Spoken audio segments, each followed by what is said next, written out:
Mantan menunjukkan perubahan-perubahan yang jadi tanda bahwa sekarang mantan mengalami gangguan kejiwaan. Bismillahirrahmanirrahim. Assalamualaikum warahmatullahi wabarakatuh. Bapak-bapak, ibu-ibu, mas-mas, mbak-mbak, khususnya adik-adikku sekalian yang dirahmati Allah dimanapun Anda berada. Kembali di IIP Channel bersama saya, IIP Wijayanto. Kali ini kita akan membahas tema ciri-ciri bersama orang ketiga mantan mulai jadi gila betulan. Jadi kita sering mendengar istilah ODGJ ya, orang dengan gangguan jiwa. Atau orang juga sering menyebutnya sebagai gila.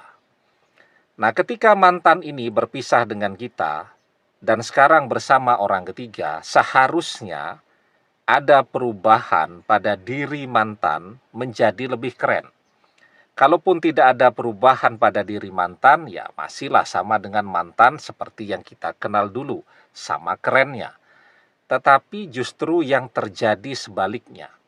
Mantan menunjukkan perubahan-perubahan yang menjadi tanda bahwa sekarang mantan mengalami gangguan kejiwaan.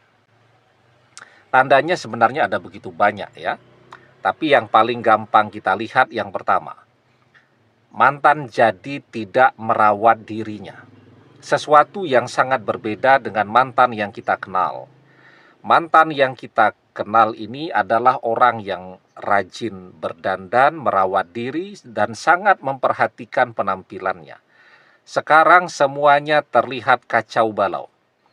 Maka itu kenapa kalau kita melihat ada ODGJ di pinggir jalan, itu kan biasanya penampilannya jadi awut-awutan ya, tidak pernah mandi, rambut tidak pernah dirapikan ya, dan seterusnya. Nah, kira-kira mantan jadi seperti itu pada saat ini walaupun belum sampai ke tahap seperti ODGJ kalau di pinggir jalan. Tapi perubahan pada penampilannya sangat terlihat ya. Jadi kalau dulu mantan itu terlihat sangat mempesona dengan penampilannya, sekarang mantan terlihat betul-betul tidak memperhatikan penampilannya. Bahkan kalau kita bisa ketemu langsung atau melihat postingannya di media sosial ya, dia posting fotonya, mantan lebih terlihat seperti orang yang jarang mandi, kurang istirahat, kemudian juga penampilannya ndak karu-karuan.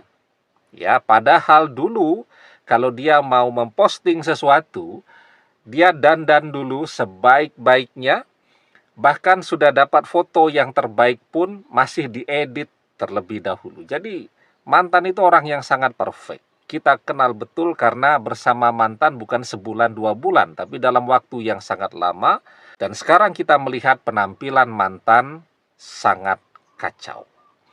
Yang kedua, mantan sulit untuk berkonsentrasi.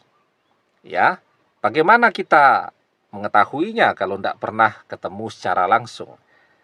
Kita bisa juga tuh, tapi harus lebih teliti. Misal mantan memposting sesuatu di media sosialnya, sering typo. Nah, itu kalau anak-anak muda sekarang bilang sering typo. Typo itu apa? Ngetiknya keliru. Ya, yang seharusnya huruf B jadi huruf C, yang seharusnya huruf D jadi huruf G, dan seterusnya. Jadi sering typo. Typo itu menunjukkan orang mengalami kesulitan untuk berkonsentrasi. Lagi-lagi kita juga mengenal baik mantan itu seperti apa. Mantan itu adalah orang yang perfect. Ya, misal dia posting sesuatu, setelah dia posting dia baca lagi itu.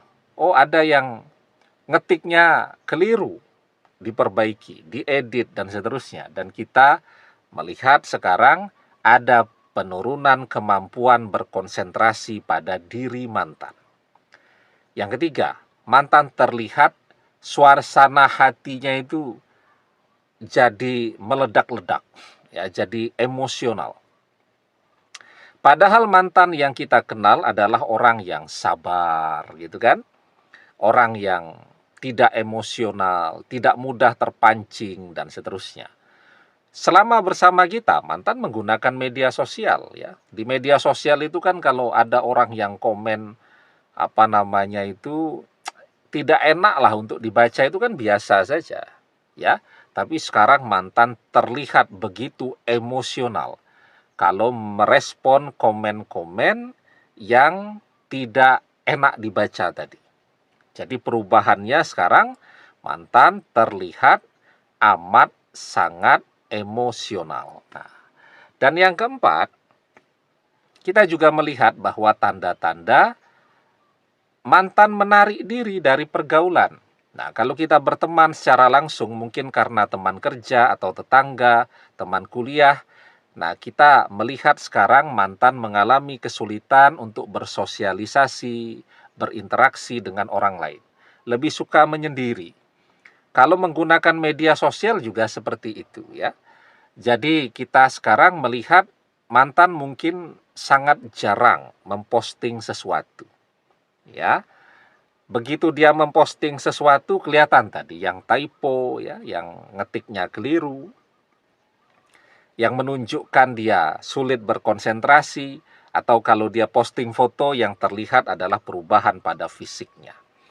Nah, maka ini sebenarnya tanda-tanda yang sangat mudah untuk dilihat jika ternyata bersama orang ketiga mantan mulai mengalami tekanan stres ya, yang membuat dia mengalami perubahan-perubahan tadi.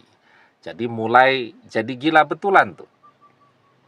Apalagi memang kalau mantan punya bakat untuk itu ya. Jadi misal mantan itu pernah trauma ya, punya bakat bipolar ya, perubahan suasana hati yang sangat cepat itu. Kemudian mantan juga orang yang mudah cemas ya, stres dan seterusnya. Nah, sekarang bersama orang ketiga yang banyak maunya, kalau apa yang dia inginkan sampai tidak keturutan, maka bawaannya marah dan emosi, maka itulah yang kemudian memberikan tekanan yang hebat kepada diri mantan. Sementara bersama kita, dia menjalani hidup yang tenang, yang tentram, ya, minim pertengkaran dan seterusnya. Nah, sekarang itu hidup mantan seperti roller coaster, naik turun ya, bertengkar terus setiap hari. Nah, itulah yang akan terjadi ya pada seseorang yang tidak belajar untuk bersyukur. Dia berharap bersama orang ketiga ini, dia akan bahagia, menemukan kebahagiaan yang dia impi-impikan, yang dia cari-cari. Tapi ternyata yang dia temukan sebaliknya. Orang ketiga ini justru membuat dia jadi sangat menderita. Maka di dalam surat Ibrahim ayat yang ke-7 kita diajarkan, la'in syakartum la'azidannakum walakin kafartum inna azabi lasyadid. Jika kalian pandai bersyukur dengan nikmatku, kata Allah, maka akan aku tambahkan nikmatku atas kalian. Tapi jika kalian tidak pandai bersyukur, maka sesungguhnya azabku sangat pedih. Ya. Demikian, semoga bermanfaat. Wallahu a'lam bissawab, billahi taufik wal hidayah. Assalamualaikum warahmatullahi wabarakatuh.